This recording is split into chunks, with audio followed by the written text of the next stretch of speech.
여섯 분하고 한번 인사하겠습니다. 2024년도 마지막 수요 예배 오셨습니다. 기도하면 반드시 잘 됩니다. 아멘. 예, 죽고 사는 것이 혀의 힘에 달렸나니 혀를 쓰기 좋아하는 자는 혀의 열매를 먹으리라 이렇게 말씀하셨습니다. 자, 우리 혀에는 권세가 있습니다. 말의 권세가 있다는 것이죠. 특히 신자의 말에는 권세가 있습니다. 말 한마디로 살 수도 있고 말 한마디로 죽을 수도 있습니다. 즉 우리 말을 통해서 사람을 살릴 수도 있고 우리 말을 통해서 죽일 수도 있습니다.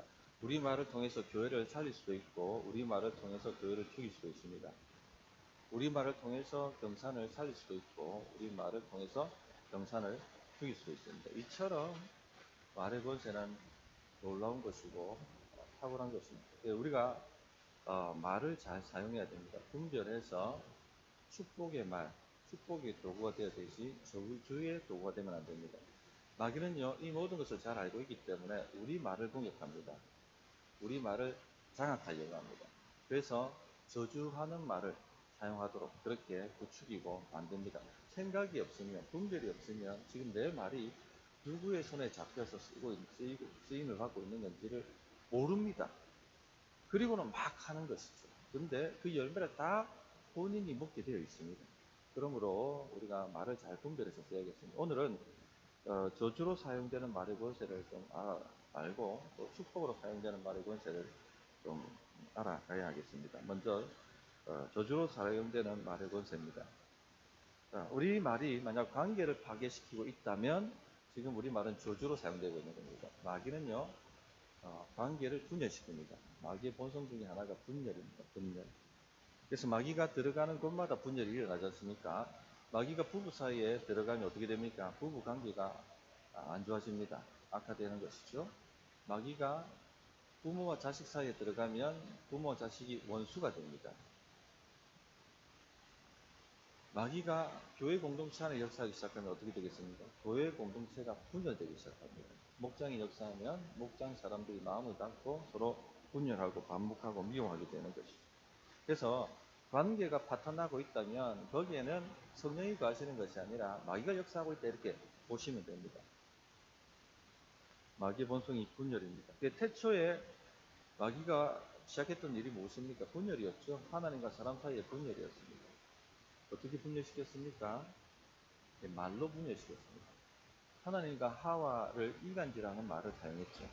그 말을 받아먹은 하와를 통해서 하나님과 관계가 분열되어 버리게 되었습니다. 그래서 마귀는 우리 입에서 나오는 말로 하나님과 사람 사이를 분열시키고 사람과 사람 사이를 분열시킵니다. 즉 우리 입을 통해서 하나님을 믿지 못하게 만들고 우리 입을 통해서 사람을 믿지 못하게 만들고 서로 분열하게 만들어 버린다는 것입니다. 지금 누군가를 우리가 이간질하고 있다면 내가 지금 마귀한테 잡혀 있는 겁니다. 잠언 16장 28절에 보면 패역한 자는 다툼을 일으키고 말쟁이는 친한 벗을 이간합니다. 여기서 말쟁이는 중상하는 자를 말합니다. 중상모략이 무엇입니까? 사실이 아닌데 말을 덧붙여가지고 사실인 것처럼 사람을 모함하는 것을 중상모략이라고 합니다. 누군가를 중상모략하고 싶다든지 아니면 그렇게 하고 있다면 지금 내 말이 마귀한테 붙잡혀 있다는 것을 알아야 합니다. 그렇게 되면 어떻게 됩니까? 중상모략을 당한 사람은 분노가 치밀어 오릅니다. 어떻게 보복할까? 미움이 올라오고 또 맞받아치기 시작하죠. 이런 식으로 관계가 분열돼 가는 것입니다. 그러므로 누군가 중상모략하는 얘기를 들었으면 이걸 깨달아야 합니다. 아, 지금 마귀 역사가 있구나. 그리고는 입을 닫아야 합니다. 그리고 입 닫도록 만들어줘야 합니다. 그렇지 않으면 그 공동체가 마귀의 분열함에 휩싸여서 완전히 그 열매를 다 우리가 다 먹게 되는 것이죠. 그리고 누군가에 대한 이상한 말을 들었다면 반드시 사실관계를 확인해야 됩니다. 잠언 18장 13절에 보면 사연 듣기 전에 대답하는 자는 미련하여 욕을 당하느니라. 분별하기, 사실관계 확인하기 전에 말을 하는 사람은요, 미련한 사람이라고 얘기하고 있습니다. 그리고 욕을 당한다고 있습니다. 성도님들, 그러므로 누구 말을 전해 들었을 때 그것이 맞나 안 맞나부터 한번 살펴보시고 그리고 말을 하십시오. 그렇지 않으면 내 말이 저주하는 말이 되어버린다는 얘기예요. 마귀한테 틈을 준다는 얘기입니다. 두루 다니며 남의 말 좋아하는 이들이 있습니다. 이들도 다 마귀한테 붙잡혀 사는 사람들입니다. 잠언 11장 13절에 두루 다니며 한담하는 자는 남의 비밀을 누설하나 마음이 신실한 자는 그런 것을 숨깁니다. 신실한 자는 딱 감춥니다. 여기서 딱 내가 끊어져 버립니다. 그러나 마귀한테 휘둘리는 사람들은 이 말을 전달하고 부풀리고 해서 마귀가 이곳저곳에서 역사하게 만드는 것이죠. 남의 말 하는 것은 참 맛이 있습니다. 특히 내가 미워하는 사람 말이 오는 것은 굉장히 달콤합니다. 그래서 보통 교회가 소문이 많다고 하지 않습니까? 이거는 굉장히 교회에 대한 모욕입니다. 마귀가 판을 치고 있다는 것입니다. 제가 처음 우리 교회에 와서 삶을 나누고 기도 제목을 나누는 그런 공동체를 하려고 할 때 약간의 저항이 있었습니다. 사람들이 나의 허물을 들추어내고 전달하고 그렇게 할까봐 굉장히 예민하게 그런 부분에 반응하는 것을 보았습니다. 그 말은 그렇게 공격을 받아왔다는 것이죠. 누군가에 대한 이야기들이 회자되고 부풀려지고 그래서 내 말을 하고 싶지 않고 내 삶을 나누고 싶지 않고 내 기도 제목을 나누고 싶지 않았던 것이죠. 왜? 잘못 나가버리게 되면 나중에 나한테 공격의 빌미가 돼서 돌아온다 생각합니다. 다 마귀가 역사했던 것입니다. 또한 마귀는요, 비난하는 말을 사용합니다. 전에 이 부분을 한번 소개했는데요. 비난하는 말 한마디에 영혼이 죽습니다. 제가 청년부 담당할 때 한 청년이 굉장히 답답했습니다. 회장이었는데 이 사역하고 생각하는 것이 굉장히 답답했기 때문에 저도 모르게 입 밖에 하지 말아야 될 말을 해버렸어요. 넌 그래서 안 되는 거야. 딱 말을 하고 난 이후에도 아차 싶더라고요. 이거 하면 안 되는 말인데. 아니라 다를까 그 청년이요. 예쁜 침체와 낙심에 빠져버렸어요. 그 말은 받고 난다. 특히 목사라는 권위자가 그 말을 해버렸으니까 그 말이 완전히 마귀한테 사로잡히는 도구가 되어서 깊은 침체에 빠지는 것을 보았습니다. 마귀는요, 헛들고 비난합니다. 계시록 12장 10절에 보면 내가 또 들으니 하늘에 큰 음성이 있어 이르되 이제 우리 하나님의 구원과 능력과 나라와 또 그의 그리스도의 권세가 나타났으니 우리 형제들을 참소하던 자 곧 우리 하나님 앞에서 밤낮 참소하던 자가 쫓겨났고 이렇게 되어 있지 않습니까? 참소하는 자가 마귀입니다. 밤낮 참소합니다. 어디서? 하나님 앞에서. 누구를 향하여? 하나님 백성을 향해서. 쓸모없는 사람들입니다. 금이 많습니다. 연약합니다. 제대로 안 되는 사람들입니다. 이런 사람 사용하면 하늘의 욕이 됩니다. 벌 내리십시오. 조금만 죄를 범해도 벌 내리십시오. 조금만 잘못해도 해가 망신시키십시오. 그런 식으로 참소하는 것이 바로 마귀입니다. 성도님들, 이런 마귀의 말을 사람들의 입을 통해서 듣게 되면 그때부터는 침체에 빠지는 것이죠. 그때는 영혼이 죽습니다. 이런 말들을 우리가 절대 입 밖에도 내지 말아야 됩니다. 누군가를 정죄하고 비난하는 말은 절대 입 밖에도 내지 말아야 합니다. 사람을 죽여버립니다.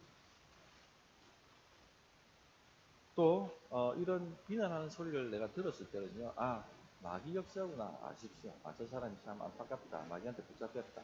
휘말리지 말아야 됩니다. 함께 싸우고 하는 것은요, 휘말려 들어가는 것입니다.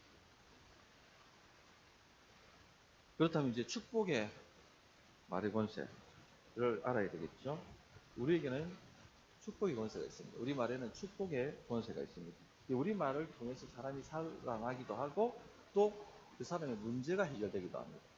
민수기 6장 27절을 보면 그들은 이같이 내 이름으로 이스라엘 자손에게 축복할지니 내가 그들에게 복을 주리라 이렇게 말씀하셨어요. 이게 무슨 말이냐면 아론과 그의 아들들이 아론의 축복이라는 거 아시죠? 여호와께서 내게로 향하여 얼굴을 뜨사 여기 복 주시기를 원하며 하는 축도로도 사용되고 하는 그 아론의 축복입니다.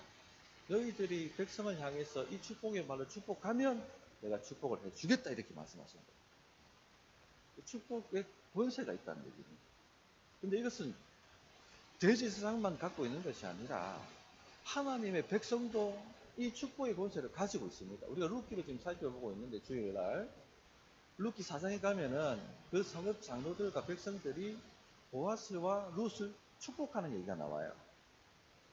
그런데 그 축복이 그대로 성취가 됩니다. 하나님께서 우리가 축복하는 말을 사용하면 그 말을 들어서 그들을 축복하도록 하시겠다는 것입니다. 이처럼 우리 말에는 권세가 있는 것이죠. 우리 말이 마귀한테 잡혀서 사용되는 저주의 통로가 되어야 되겠습니까? 아니면 하나님께 붙잡힌 축복의 통로가 되어야 되겠습니까? 우리가 잘 분별해야 된다는 얘기입니다. 말을 정말 잘 사용해야 된다는 얘기입니다. 에베소서 4장 29절에 보면 그래서 이렇게 말씀하십니다. 무릇 더러운 말은 너희 입 밖에도 내지 말고 오직 덕을 세우는 데 소용되는 대로 선한 말을 하여 듣는 자들에게 은혜를 끼치게 하라. 더러운 말을 입 밖에도 내지 말라는 것입니다. 남 정죄하는 말, 비난하는 말, 중상모략하는 말, 수근수근거리는 말, 음란한 말, 불평하는 말, 입 밖에도 내지 말라고. 어떤 말을 하라고 하십니까? 오직 덕을 세우는데 소용되는 대로 선한 말을 하라. 오직이에요, 오직. 우리 입에서 나와야 될 말은요, 선한 말이 나와야 됩니다. 덕 세우는 말이 나와야 됩니다. 교인들이 모여서 해야 될 얘기가 무엇입니까? 남 비난하고, 남 흠잡고, 남 소문 수근수근거리고 그런 말 나와서는 안 됩니다. 뭐가 나와야 됩니까? 덕 세우는 말, 선한 말이 나와야 되는 것입니다. 덕 세운다는 것이 무엇입니까? 은혜를 끼치는 말이에요. 지금 이 말을 했을 때 이 사람들이 은혜를 받는가, 아니면 이 사람 영혼들이 죽어가는가, 잘 분별하셔야 됩니다. 내가 이 말을 했을 때 이 사람들 믿음이 일어나는가, 아니면 이 사람들이 저주를 받는가, 믿음을 까먹는가, 잘 보고 사용하셔야 된다는 얘기입니다. 오직 덕을 세우는데 소용되는 대로 선한 말을 하라. 오직입니다. 오직. 복의 말을 사용해야 되는 것입니다. 그래서 내가 말할 때 지금 은혜를 끼치고 있는 말인지 아닌지를 보면은 분별이 됩니다. 이 말 했을 때 은혜가 되는 말인지, 이 말 했을 때 이 사람들이 하나님을 바라보고 믿음이 생기는 말인지, 아니면 문제 덩어리만 바라보며 사람의 더러운 오물만 바라보며 그런 것만 바라보게 만드는 말인지 잘 분별해서 얘기를 해야 됩니다. 고린도전서 14장 3절에 보면 그러나 예언하는 자는 사람에게 말하여 덕을 세우며 권면하며 위로하는 것이오라고 말씀하셨죠. 사도 바울이 뭐라고 했습니까? 고린도 교회에게 너희들이 많이 방언하는 것 좋다. 그러나 내가 더 원하는 것은 교회에 예언의 은사가 많아야 된다. 그 예언의 은사가 무엇입니까? 덕을 세우며 권면하며 위로하는 것이에요. 남의 비밀 까발리고 비난하고 정죄하는 말이 아니라 축복의 말입니다. 이것은 위로하는 말이죠. 믿음을 일으키는 말이고 하나님을 바라보게 만드는 말입니다. 이런 사람들이 많아져야 됩니다. 이런 은사가 많아져야 됩니다. 대화를 하다 보면 힘이 나는 사람이 있고 믿음이 떨어지는, 낙심하게 만드는 사람이 있습니다. 여러분들은 어떤 종류의 사람들입니까? 낙심하게 만드는 사람이니까 믿음을 일으키게 만드는 사람입니까? 한번 해보자! 할 수 있다! 이렇게 만드는 사람들입니까? 아니면 안 된다. 끝났다. 끝장이다. 이렇게 믿게 만드는 사람입니다. 윤치원 목사님, 우리 교회가 후원하고 지금 돕고 있는 윤치원 목사님 만나면 만날수록 힘이 나는 사람입니다. 염려거리, 걱정거리, 문제거리를 하나쯤 짊어지고 만나면 1년에 한 2번, 3번 정도 이렇게 만납니다. 개인적으로. 그러면 쭉 듣고 있다가는 딱 말을 차단합니다. 최 목사님 뒤에 하나님이 계시고 최 목사님 지금 하나님이 역사하고 계신데 뭐가 걱정이 됩니까? 걱정할 거 아무것도 없습니다. 하나님이 잘 되게 하고 계십니다. 역사하고 있습니다. 이런 식으로 하나님을 바라보게 만드는 거예요. 힘이 나는 거예요. 믿음이 올라오고 한번 해보자. 경산을 한번 뒤집어 보자. 경산을 하나님 도성으로 만들어 보자. 이런 마음이 올라오는 겁니다. 이런 사람이 돼야 되는 거예요. 우리가 그런 축복의 통로가 돼야 되는 것입니다. 목장에서 삶을 나눌 때 연약하고 파리해서 꺼져가는 심지처럼 혹은 꺾이는 갈대처럼 세상 살다가 온 사람들에게 힘을 줘야 되잖아요. 집사님 뒤에 하나님 계신 거 안 보이세요? 집사님 지금 어렵지만 이거 끝나고 나면은 하나님께서 당신을 사용하셔서 크게 역사하실 것입니다. 그렇게 힘을 줘야 되는 것이죠. 그런 축복의 말이 나와야 되는 것입니다.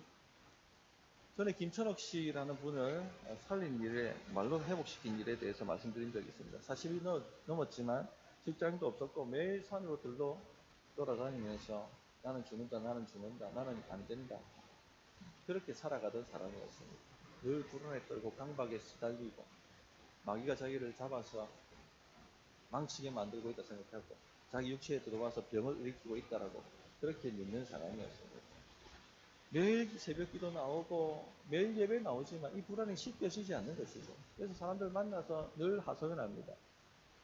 내가 이래서 안 되고 내가 저래서 안 되고 내가 이래서 직장을 가지지 못하고 내가 이래서 행복하게 살지 못하고 내가 이래서 봉사하지 못하고 이래서 내가 사역하지 못하고 늘 이런 하소연하는 사람입니다. 자기를 저주하고 있는 것이죠. 나는 안 되는 인생이야. 나는 망하는 인생이야. 나는 저주받은 인생이야. 늘 그렇게 말로 자신을 저주하는 사람이었습니다. 어느 날 또 저를 만나서 하는 말이 왜 자기가 안 되는 인생이 되는지, 왜 자기가 병이 들어야 하는지, 왜 직장을 가지지 못하는지 1시간, 2시간 하소연하는 거야. 본인도 얼마나 답답했습니까? 말이 바뀌기 전에 인생은 바뀌지 않습니다. 그래서 그런 걸 볼 때마다 최 목사님 지금 제 얼굴이 파리하죠. 무슨 소리입니까? 당신 안에 성령이 계신데 당신 얼굴이 지금 하나님의 영광으로 밝아지고 있어요. 제 몸에 귀신이 들어와서 저를 병들게 만듭니다. 무슨 소리입니까? 당신의 성령이 계시기 때문에 악한 영이 당신을 제어할 수 없습니다. 더 좋아지고 있습니다. 건강해지고 있습니다. 그렇게 계속해서 볼 때마다 축복했습니다. 그러자 인생이 바뀌었습니다. 직장을 잡게 되었고 하소연하는 인생이 아니라 감사하는 인생으로 바뀌게 되었습니다. 성도님들 말에는 참으로 권세가 있습니다. 만날 때마다 축복을 하십시오. 집사님 얼굴이 성령으로 충만하고 하나님 영광으로 빛나고 있습니다. 집사님 하나님 함께 하셔서 더욱더 건강하게 만들고 있습니다. 집사님 가정을 더욱더 행복하게 복되게 만들고 있습니다. 하나님 얼굴이 거기에 비치고 있습니다. 집사님 일터가 더욱 축복되도록 복되도록 하나님 역사하고 계십니다. 이렇게 축복의 말을 쏟아 놓으십시오. 그러면 하나님이 그 말씀을 잡아셔서 복을 주시겠다고 약속을 하셨습니다. 자면 오늘 읽었던 말씀은 죽고 사는 것이 혀의 힘에 달렸나. 참으로 그렇습니다.